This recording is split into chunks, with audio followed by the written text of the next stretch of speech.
Hello students, welcome to my YouTube channel accountancy with Sanjeev Sinha sir. तो आज मैं class 12 के कंपनी अकाउंट के थ्योरी को और आगे बढ़ाने जा रहा हूँ। और ये बहुत ही अच्छी थ्योरी है, इसको समझना बहुत ही ज़रूरी है, क्योंकि जब आप इसको समझेंगे तो इसकी थ्योरी भी आप लिख पाएंगे और आगे प्रैक्टिकल भी बना पाएंगे। तो आज हम चर्चा कर रहे हैं शेयर के बारे में। शेयर का मतलब क्या होता है? तो शेयर का मतलब कंपनी की कुल पूंजी जो छोटे छोटे टुकड़ों में क्या होती है, बटी हुई होती हैं, उन्हें शेयर के नाम से जाना जाता है।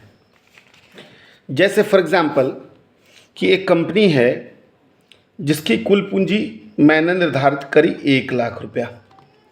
तो जब 1,00,000 रुपया निर्धारित करी तो इसको मैंने बांट दिया 10,000 छोटे छोटे टुकड़ों में, 10,000 छोटे छोटे टुकड़ों में, जिसमें प्रत्येक का कीमत है 10 रुपया। यानी कि जो व्यक्ति एक टुकड़ा खरीदेगा उसको 10 रुपया देना होगा, और इसी प्रकार से 10,000 टुकड़ों को खरीदने पर या बेचने पर कंपनी के पास कुल 1,00,000 रुपया क्या हो जाएगा, जमा हो जाएगा। तो देखो यहाँ पर क्या लिखा गया है, शेयर। मैंने इसका थोड़ा नोट्स बनाया है आप लोगों के लिए, और इसको ज़रूर नोट कर लें ताकि आपके लिए बहुत ही फ़ायदेमंद हो। बोला क्या, the capital of every company is divided into small fractions. मतलब आप समझ गए होंगे कि कंपनी की कुल पूंजी छोटे छोटे टुकड़ों में क्या होती है, बटी हुई होती है। Every such fraction is called a share. Her fraction को क्या चीज़ के नाम से जाना जाता है? शेयर के नाम से। And the entire capital of a company is termed as share capital, है ना। और वही पूरी पूंजी को, उसी पूरी पूंजी को क्या चीज़ के नाम से जाना जाता है? तो शेयर कैपिटल के नाम से जाना जाता है। मतलब वह पूंजी जो शेयर से इकट्ठी होती है वो शेयर कैपिटल के नाम से जानी जाती है। For example, if the capital of any company is ₹5,00,000, मतलब कि यदि किसी कंपनी का शेयर कितना लाख का है? 5,00,000 का total capital, sorry, and it is divided into fraction of ₹10, और ये बटा हुआ 10-10 रुपया के, then every part of ₹10 is called क्या है? शेयर, है ना। तो हर पार्ट को शेयर कहा जाता है। तो यहाँ पर कितना शेयर हो जाएगा? 5,00,000 रुपया टोटल कैपिटल था, और एक शेयर का दाम, एक टुकड़े का दाम 10 रुपया था, यानी 50,000 शेयर हो जाएगा। ठीक है। तो आप लोगों ने समझा शेयर के बारे में कि कंपनी की कुल पूंजी जिन छोटे छोटे टुकड़ों में बटी हुई होती हैं, उन्हीं छोटे छोटे टुकड़ों को शेयर के नाम से जाना जाता है। अब आ जाइए टाइप्स ऑफ शेयर पे। देखिए, तो according to Indian company act 2013 section 43, a company can issue 2 types of share, है ना। मतलब कंपनी एक्ट 2013 सेक्शन 43 के अनुसार एक कंपनी 2 प्रकार के शेयर्स क्या कर सकती हैं? इशू कर सकती हैं। पहला का नाम है प्रेफरेंस शेयर, जिसको हिंदी में कहते हैं पूर्वाधिकार अंश, और दूसरा का नाम है इक्विटी शेयर, इसको कहते हैं पूर्वाधिकार अंश, पूर्वाधिकार अंश, और इसको हिंदी में कहते हैं समता अंश, समता अंश। तो पूर्वाधिकार अंश, प्रेफरेंस शेयर, जैसा कि नाम से ही स्पष्ट है, पूर्व जोड़ अधिकार, मतलब इसे कुछ पूर्व अधिकार, पहले अधिकार प्राप्त होते हैं। अब क्या पहले अधिकार प्राप्त होते हैं वो इसके डेफिनेशन में हम लोग देखेंगे। और इक्विटी शेयर मतलब समतांश, मीन्स इसे समानता का अधिकार होता है। आइए देखते हैं क्या कहता है। तो प्रेफरेंस शेयर तो बोलता है, according to company act 2013 section 43B, preference share are the shares which have following rights. मतलब कि कंपनी एक्ट 2013 के सेक्शन 43B के अंतर्गत प्रेफरेंस शेयर वैसे शेयर को कहते हैं जिसको निम्नलिखित राइट्स होते हैं। क्या राइट्स हैं? तो पहला राइट है right to receive dividend as at a fix rate, मतलब इन्हें एक निश्चित दर से क्या मिलेगा? लाभांश मिलेगा, है ना। लाभांश, अब यहाँ पर नया शब्द हो गया लाभांश या अंग्रेजी में डिविडेंड। डिविडेंड को हिंदी में जब हम लाभांश कहते हैं तो लाभांश को अगर तोड़ो तो लाभ का अंश। जब हम आप किसी कंपनी का शेयर खरीदते हैं यानी उस कंपनी का हिस्सेदार बनते हैं तो हिस्सेदार बनने का मतलब उसके लाभ और हानि दोनों में हमारा हक हो जाता है। तो जब हमको कोई कंपनी लाभ कमाती है और उस लाभ का हिस्सा शेयर होल्डर्स के बीच में, शेयर लेने वालों के बीच में क्या कर देती है, बांट देती है, तो उसे ही लाभांश के नाम से जाना जाता है। तो जो प्रेफरेंस शेयर होता है उस पर डिविडेंड का रेट जो होता है वो फिक्स होता है। जैसे वो लिखा रहेगा 10% प्रेफरेंस शेयर। तो 10% प्रेफरेंस शेयर का मतलब हो गया कि अगर इस कंपनी का हम जो भी शेयर खरीदेंगे उस पर हमको डिविडेंड 10% मिलेगा। दूसरा है right to receive dividend before equity share, है ना। तो पहले भैया इन्हें इक्विटी शेयर से पहले डिविडेंड प्राप्त होता है। पहली बात कि भैया इन्हें रिसीव्ड होता है फिक्स रेट से 10%, 8%, 12% जो भी रेट फिक्स हो। और दूसरा होता है कि इन्हें डिविडेंड इक्विटी शेयर से क्या होता है, पहले मिलता है। अगला बोल रहा है right to get back capital before equity share holder in case of closure of company. मतलब यदि कंपनी का समापन होता है, यदि कंपनी समाप्त होती है तो इन्हें पूंजी इक्विटी शेयर से पहले मिल जाएगी, वापस प्राप्त हो जाएगी। तो ये तीन चीज़ हमने देखा प्रेफरेंस शेयर में। क्या भाई, तो इन्हें फिक्स रेट से मिलेगा डिविडेंड लाभ, दूसरा इन्हें लाभांश इक्विटी शेयर से पहले मिलेगा, और तीसरा अगर कंपनी समाप्त होती है तो इन्हें पहले क्या मिलेगा, कैपिटल में हिस्सा मिल जाएगा। अब आ जाइए नीचे चलते हैं। आगे है types of preference share. Preference share के कितने प्रकार होते हैं। तो सबसे पहला प्रेफरेंस शेयर है cumulative preference share. Cumulative preference share को हिंदी में कहते हैं संचयी पूर्वाधिकार। संचय करने का मतलब होता है इकट्ठा करना। तो वैसे प्रेफरेंस शेयर जिसमें यदि किसी वर्ष डिविडेंड कम दिया गया है तो जो कमी है उसको अगले वर्ष के डिविडेंड में जोड़ करके दे दिया जाए तो इसे कॉम्युलेटिव प्रेफरेंस शेयर के नाम से जाना जाता है। जैसे कि अगर है 10% प्रेफरेंस शेयर, तो 10% प्रेफरेंस शेयर, अब किसी वर्ष कंपनी कम लाभ कमाई तो 8% ही दे पाई, तो जो 2% जो बच गया रिमेनिंग जो डिविडेंड है वो कंपनी अगले वर्ष के डिविडेंड से क्या करके ऐड करके जोड़ करके दे देगी। तो ऐसे प्रेफरेंस शेयर को कॉम्युलेटिव प्रेफरेंस शेयर के नाम से जाना जाता है।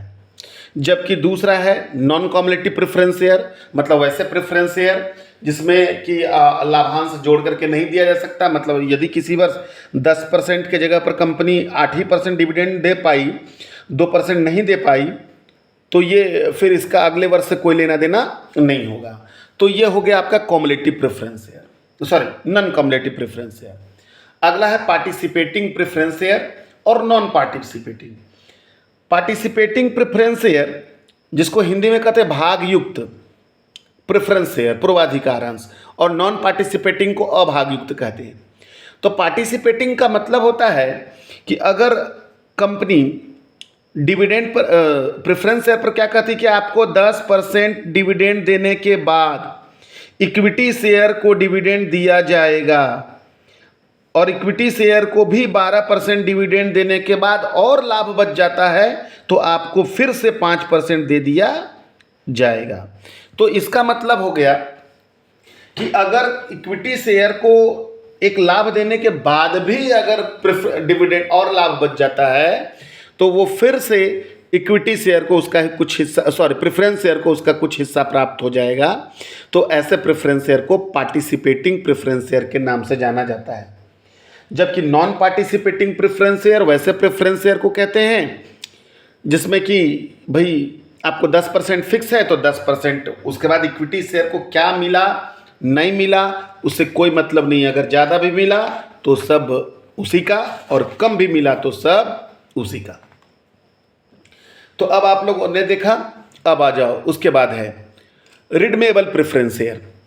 रिडमेबल प्रेफरेंस शेयर वैसे प्रेफरेंस शेयर को कहते हैं, इसको हिंदी में कहते हैं शोधनीय पूर्वाधिकारंश। तो रिडमेबल प्रेफरेंस शेयर वैसे प्रेफरेंस शेयर को कहते हैं जिसका पैसा कंपनी एक निश्चित अवधि के बाद लौटा देती है, एक निश्चित टाइम पीरियड के बाद लौटा देती है। जैसे जब कंपनी ने प्रेफरेंस शेयर इशू करा तो उसमें लिख दिया कि रिडमेबल आफ्टर 3 ईयर। तो रिडमेबल आफ्टर 3 ईयर लिखने का मतलब हो गया कि 3 साल के बाद कंपनी इसका पैसा क्या कर देगी, वापस कर देगी। तो वैसे प्रेफरेंस शेयर को रिडमेबल प्रेफरेंस शेयर के नाम से जाना जाएगा। जबकि इरिडमेबल प्रेफरेंस शेयर मतलब वैसे प्रेफरेंस शेयर जिसका पैसा कंपनी अपने जीवन काल में वापस नहीं करती है। इसका पैसा कब वापस करेगी, जब कंपनी समाप्त होगी, लिक्विडेट होगी, तभी इसका पैसा वापस करेगी। तो वैसे प्रेफरेंस शेयर को इरिडमेबल प्रेफरेंस शेयर के नाम से जाना जाता है। उसके बाद अगला है कन्वर्टेबल प्रेफरेंस शेयर।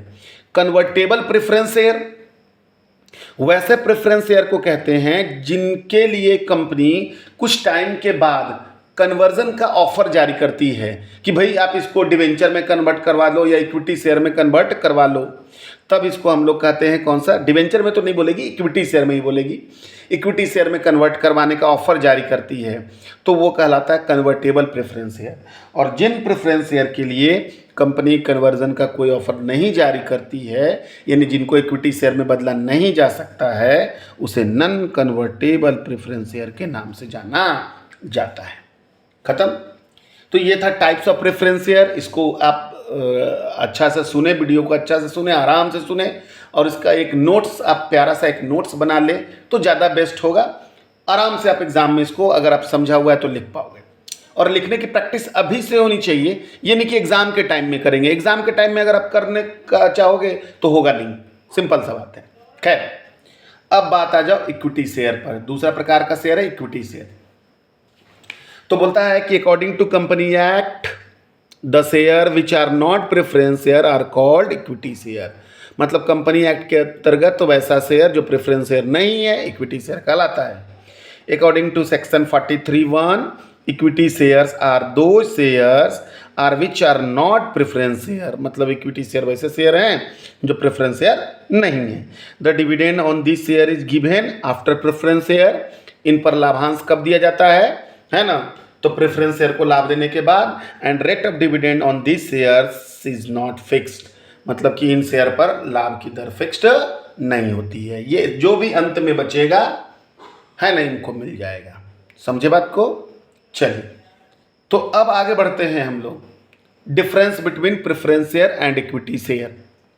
आइए देखिए, सबसे पहला मैंने लिखा बेसिस ऑफ डिफरेंस, फिर प्रेफरेंस शेयर, फिर इक्विटी शेयर। तो बेसिस ऑफ डिफरेंस में देखिए, सबसे पहला है रेट ऑफ डिविडेंड। एक अच्छा सा तरीका मैंने सोचा कि शॉर्ट में कैसे आप लोगों को बता दिया जाए। तो सबसे पहला लिखा हुआ है रेट ऑफ डिविडेंड, है ना। तो रेट ऑफ डिविडेंड क्या है भैया, तो प्रेफरेंस शेयर पर रेट ऑफ डिविडेंड क्या होता है, फिक्स होता है। इक्विटी शेयर पर फिक्स नहीं होता है। इस पर 10%, 12% जो भी है फिक्स है, इस पर फिक्स नहीं है। दूसरा है पेमेंट ऑफ डिविडेंड। तो यहाँ पर मैंने शॉर्ट में इसको लिखने की कोशिश की है। बिफोर इक्विटी शेयर मतलब इक्विटी शेयर के पहले, और इसमें आफ्टर इक्विटी शेयर मतलब इक्विटी शेयर के बाद। उसके बाद है पेमेंट ऑफ कैपिटल।